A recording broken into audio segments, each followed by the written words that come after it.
अस्सलाम वालेकुम जी, कैसे हैं आप सब लोग। आई होप आप सब लोग ठीक होंगे, खैरियत से होंगे। Welcome to the my channel Maryam का जहां। आज मौसम बहुत अच्छा है और मेरे हस्बैंड रोज़ की तरह आज मेरे लिए गजरे लाए हैं। ये इतने महकते हुए इतने प्यारे लगते हैं ना मुझे, उनको पता है मुझे ये बहुत पसंद है, तो ये रोज़ाना मेरे लिए गजरे लाते हैं और मुझे बहुत पसंद। और वो हमेशा अपने हाथ से मुझे पहनाते हैं। आज 12-13 साल मेरी शादी को हो गए और माशाल्लाह से वो अपने हाथ से ही मुझे पहनाते हैं और मुझे बहुत अच्छा लगता है। ये एक मोहब्बत के इज़हार करने का एक तरीका है उनका, जो मुझे बेहद अच्छा लगता है। अब फिर मेरी छोटी सी बेटी ने मुझसे फ़रमाइश की कि मम्मा मुझे मैगी खानी है, तो मैंने उसके लिए मैगी बनाई।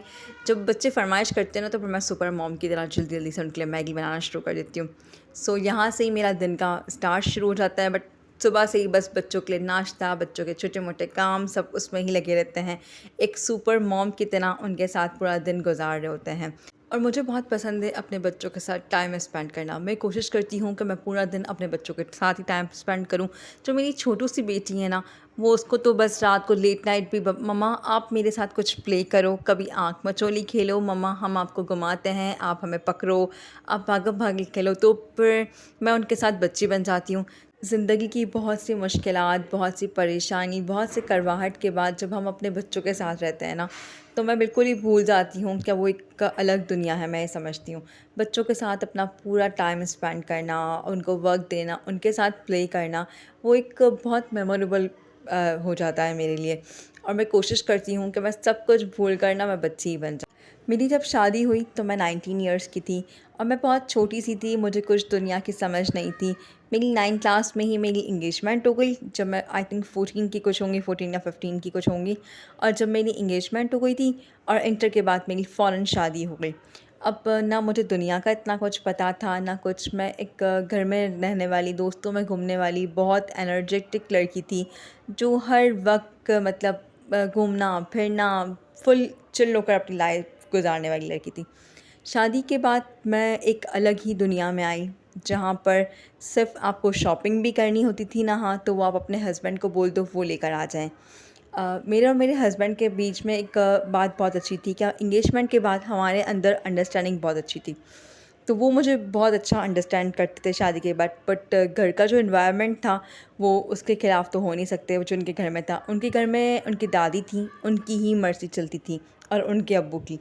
तो मुझे कहीं जाना भी होता था तो मैं परमिशन लेती थी, इसमें मुझे कोई बुराई लगती भी नहीं थी कि परमिशन लेने में कोई बुराई है।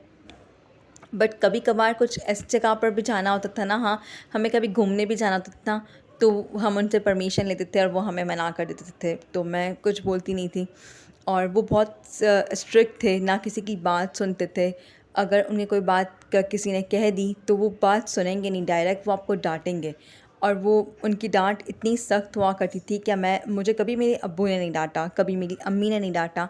अम्मी बोल देती थी बट इस तरह की गुस्सा नहीं करती थी या फिर बहुत ज़्यादा लाउडली नहीं करती थी। अम्मी समझाने के लिए करती थी कुछ भी, और अब्बू ने कभी भी हमें नहीं डाँटा। अब जब मेरे ससुर मुझे बोलते थे ना, तो और उनकी वर्डिंग भी बहुत ज़्यादा अजीब सी होती थी और मैंने कभी वो वर्डिंग सुनी भी नहीं होती थी, तो मुझे बहुत ज़्यादा मैं शॉकड लगती थी। और मेरे हस्बैंड को भी अलाउ नहीं था उनके अब्बू के सामने बोलना या उनके दादी के सामने, वो कभी कुछ बोलते भी नहीं थे। वो मुझे हमेशा समझाते थे कि कोई बात नहीं, बड़े हैं, आप समझ जाओ। तो इस तरह से मैंने अपनी लाइफ़ गुज़ार ली। अब मुझे कहीं एक मरतबा मेरी कज़न की एंगेजमेंट में जाना था और वहाँ पर भी मुझे परमिशन नहीं मिली जाने की, तो भी मैंने अपनी लाइफ़ गुज़ार ली कि मैं कहा चलें ठीक है, फ़ैमिली अच्छी है। बट उस फ़ैमिली में ना कहीं-कहीं आपको नहीं पता होता कि वहाँ पॉलिटिक्स भी हो रहा होता है, और वो हमें नहीं पता चलता। वो जब बाद में पता चलता है कि, तो फिर बहुत ज़्यादा दिल भी दुखता है कि हमने इतने साल एक फ़ैमिली को दिए और फिर इसकी पॉलिटिक्स। बट अल्लाह का शुक्र है कि मेरे हस्बैंड बहुत कोऑपरेटिव थे और कोऑपरेटिव हैं भी माशाल्लाह से, कि वो हमेशा मेरा साथ देते थे। मतलब क्या वो अपने घरवालों के ख़िलाफ़ तो नहीं हो सकते, बट मुझे समझाते थे और मुझे हमेशा मतलब प्रोटेक्ट करते थे मेरे हस्बैंड। वो कहते थे मैं अपनी अम्मी अब्बू को तो नहीं बोल सकता, उनकी एक रिस्पेक्ट है, उनके सामने मैं नहीं कह सकता। फिर मैं समझ भी जाती थी। फिर इसके बाद 4 साल हो गए मेरी ज़िंदगी को साथ गुज़ारे, उनके साथ रहे। फिर वो उन्होंने खुद ने ही दूसरे बेटे की शादी करनी थी, मेरे देवर की शादी करनी थी, तो उन्होंने मुझे फिर अलग कर दिया। और मैं जब अलग हुई, जब भी मेरे पे बहुत सारी ज़िम्मेदारी थी, मतलब क्या अलग इस तरह की, क्या मैं 6th फ्लोर पे और वो 8th फ्लोर पे होते हैं, तो मैं उनके लिए खाना बना के भेज रही थी, मैं सब कुछ काम करती थी। मतलब मैं अपनी ज़िम्मेदारियों से पीछे नहीं हटती थी कि नहीं ये तो मेरा फ़र्ज़ है ना भाई, उनके माँ-बाप हैं, मुझे करना है, मैं फिर भी करती थी। बट ऊँच-नीच हर चीज़ पूछना करना भी होता था, वैसे वैसे अलग नहीं, बस एक घर में खाना पीना बस अपना अलग कर रहा था। बाकी तो वह हर चीज़ पूछना, परमिशन लेना, कहीं जाना तो पहले बताना।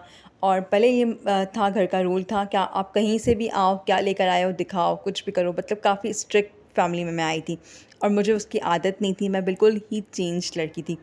फिर अल्हम्दुलिल्लाह फिर मैं सेपरेट हुई, फिर आहिस्ते आहिस्ते आहिस्ते मेरे हम लोग सब कुछ सेट होता गया।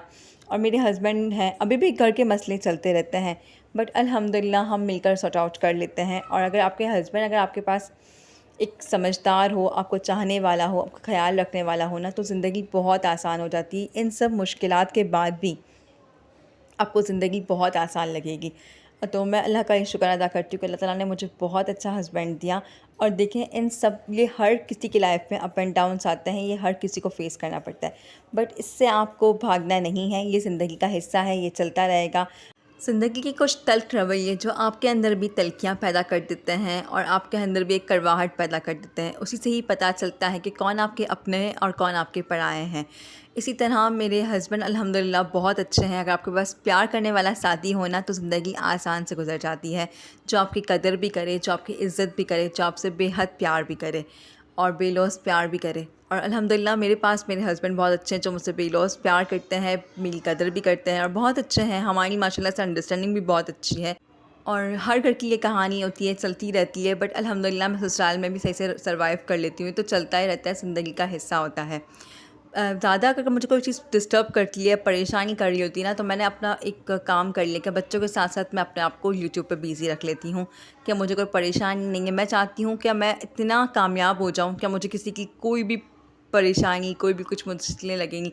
और मैं ज़्यादातर कोशिश करती हूँ कि मैं अपने बच्चों के लिए बहुत कुछ करना चाहती हूँ, तो मैं बस अपने यूट्यूब पर बिज़ी रहती हूँ। अपने हस्बैंड को भी सपोर्ट करना चाहती हूँ मैं, तो इसलिए ही मैं अब काम कर रही हूँ यूट्यूब पे। और मेरा पहले चैनल था जो मेरा मोनेटाइज़ था, फिर डीमोनेटाइज़ हो गया मेरी कुछ गलतियों की वजह से, मगर मैं फिर भी हिम्मत नहीं हारी। अल्हम्दुलिल्लाह मैंने वापस दूसरा स्टार्ट किया है और इससे भी मेरी बहुत अच्छी होप्स है कि मैं आज नहीं तो कल इंशाल्लाह मैं ग्रो कर जाऊँगी।